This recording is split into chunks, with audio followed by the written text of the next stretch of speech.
ইমন সুধাকে বলে, তুমি জানো যে আমি কি হই তেজের?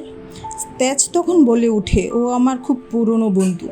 হ্যাঁ বন্ধুরা, এমনটাই দেখতে পাবো আমরা শুভবিবাহ সিরিয়ালের আগামী পর্বতে। বাড়িতে যখন সবাই ঘুড়ি উড়ানো নিয়ে মজা করছিল, তখনই ইমন এসে হাজির হয়। সবাই ইমনকে দেখে চমকে যায়। অন্যদিকে ঠাম্মি শিলাকে বলে, জলখাবার কেন বানানো হয়নি? শিলা বলে, সুধা মানা করেছে।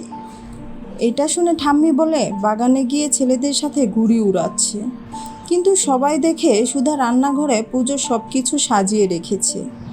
অন্যদিকে তেজের সাথে ঘুড়ি উড়ানো প্রতিযোগিতায় ইমনও যোগ দেয়। সুধা বলে, যাই হোক, আজ আমরাই জিতব। অবশেষে তারা জিতেও যায়। সুধার পুজোর আয়োজনে সবাই খুশি হলেও ঠাম্মি খুশি হয়নি। পুজোর কাজে হাতও দেয়নি। বাড়ি থেকে কিভাবে সুধাকে বের করা যায় তা নিয়ে ভাবতে থাকে ঠাম্মি। অন্যদিকে পুজোর কাজ সেরে খাবার খেতে খেতে সুধার কথাই বলতে থাকে সবাই।